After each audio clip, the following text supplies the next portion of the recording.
Culture et société.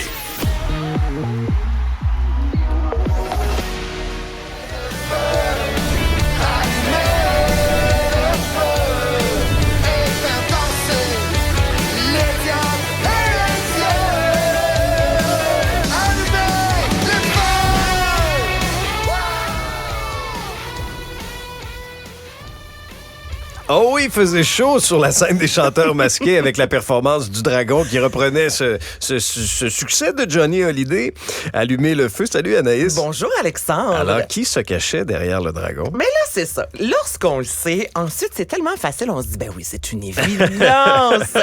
Dave Morissette. Donc, si vous n'avez pas écouté l'épisode hier, je vais demander de remettre l'extrait à l'instant. Là, vous le savez okay, que c'est Dave. Donc, portez attention. Là, on peut faire un lien facilement. On écoute ça. Sortir le loup de sa cage, inspirant d'une étincelle. Quand même! Oui, on reconnaît des petites intonations. On reconnaît des petites intonations, justement, de Dave Morissette qui, hier, sur scène, disait que depuis la première saison, les gens l'arrêtaient disant « Vas-tu un jour enfiler un de ces costumes-là? » Donc, il dit « Ça y est, je l'ai fait. J'aurais aimé me rendre plus loin dans l'aventure, mais ça a quand même été un beau trip. » Et je trouve que cette année, on tire à gauche et à droite dans les personnalités. Je trouve ça fantastique. Oui. Donc, bon, on a eu Dave Morissette la semaine dernière. Nul autre que Sarah Angèle, quand même. Fabienne Larouche. Fabienne Larouche également. Donc là, on poursuit ça la semaine prochaine avec 6 costumes qui seront de retour sur scène. Donc, les duels. Maintenant, on passe à une autre étape. Ne manquez pas ça, TVA, 18h30. Et bien hâte de savoir qui sera l'équipe gagnante. Parce qu'il y a du talent. Et il y en a, là, de temps en temps. Certains chantent très mal. Moi, je ferais partie de la gang qui chante mal. Mais de temps en temps, il y en a, Alex, qui nous scie les jambes. Puis on se dit, OK, ce sont soit des chanteurs professionnels ou ils ont plus d'un tour dans leur sac. Ah oui, non, vraiment. Puis la beauté des costumes, des chorégraphies aussi, ça, c'est quand même assez fascinant. Il y avait Marc-Claude Barrette, lors de la première saison, qui avait demandé... Oui, c'était la brebis... La brebis campagnarde. Oui, quelque chose de même. Il me semble que c'était ça, oui. Puis elle avait demandé de garder le costume, puis on lui avait dit, c'est impossible. Puis elle disait, je vais le payer. Je dis, écoute, as-tu idée à l'Halloween dans mon quartier, comment je vais scorer fort? Donc, elle avait vraiment voulu garder le costume, puis on lui avait dit, Marc-Claude, c'est pas possible. Elle disait, Anna, c'était tellement un beau costume que je voulais garder ça. La brebis bergère. Voilà, bon, c'est merci. ça. Non, mais c'est vrai, c'est un beau trip. Moi, secrètement, je rêve à un moment donné d'être invité. Mais est-ce que tu aimes te costumer dans la vie? Pas tant, mais pour ça, je le ferais. Mais c'est pas un costume, on s'entend. Là. C'est pas un Spider-Man tricoté à la maison là, pour l'Halloween. Là. C'est je dis ça, je rêve d'être invité. J'ai peut-être déjà été invité. On connaît maintenant l'identité de la tête d'affiche du spectacle La mi-temps de la Coupe Grey.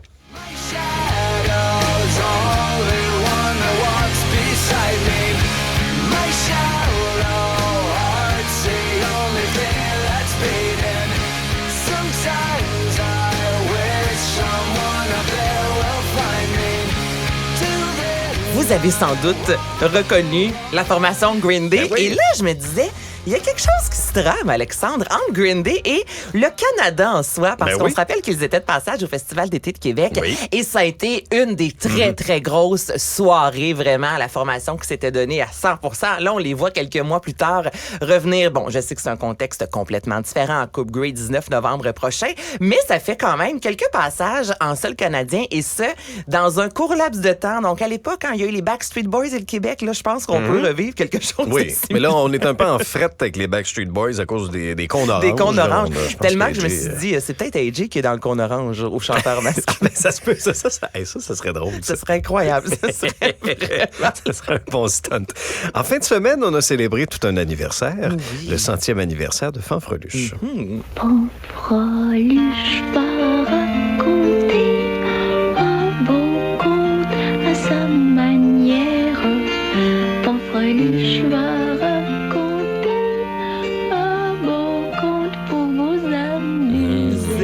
on la connaît-tu, cette chanson-là? Kim Yaroslawskaïa, qui a célébré justement le 1er octobre son 100e anniversaire. Vous comprendrez qu'il y a de nombreuses personnalités du Québec, que ce soit Marina Orsini, Claude Legault, entre autres. Oui, François Legault, deux personnalités complètement différentes qui ont tenu à lui rendre. Mélangez-le pas. C'est pas Claude Legault, notre premier ministre. Puis François Legault n'a jamais gagné de trophée artiste. OK. Maintenant que ceci est dit. C'est clair pour tout le monde.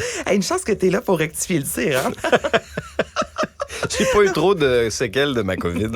Non, t'as quand même l'air... T'as encore l'esprit fin. T'as encore l'esprit fin, donc on lui a évidemment souhaité un joyeux anniversaire sur les médias sociaux. Et là, je lisais Franck Freluche. Alexandre, là, vite comme ça, combien d'épisodes penses-tu? Parce que ça a été... Cette émission-là a marqué des générations et des générations. Et souvent, on se dit, ben coudonc, on a l'impression qu'il y a eu 800 épisodes et que ça a joué pendant 45 ans. Donc, je te donne. Est-ce que c'est 30 épisodes? Est-ce que c'est 100 épisodes ou c'est 200? Ah, OK. Ben, j'ai même pas mis, j'ai pas mis les bons chiffres. Non. Donc, 30, ouais. On va dire, mettons, 46 et 100. Hey, pas plus que ça. Écoute, ben, je vais me surprendre moi-même. 46. 46. T'as tout à fait raison. Hein? 46, Juste 46 épisodes seulement. Puis c'est dans notre mémoire collective. De 30 minutes. Et ça a joué de 1968 à 1971. Donc, c'est un court laps de temps.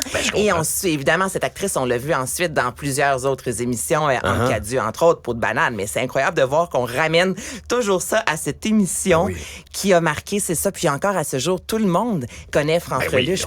Puis lorsqu'on a éteint la tour de Radio-Canada à l'époque, il y a 1 ou 2 ans de ça, on avait justement fait appel à cette actrice-là. Donc, de voir que ça a duré si peu de temps, mais si longtemps dans notre imaginaire. Ben oui, puis on la chantait tous, la petite ritournelle de Franck Freluche, tantôt en ouverture. Ah, ben c'est très bien. On a une pensée pour, bien sûr, pour ses 100 ans. Ben merci Anaïs. Salut. Salut.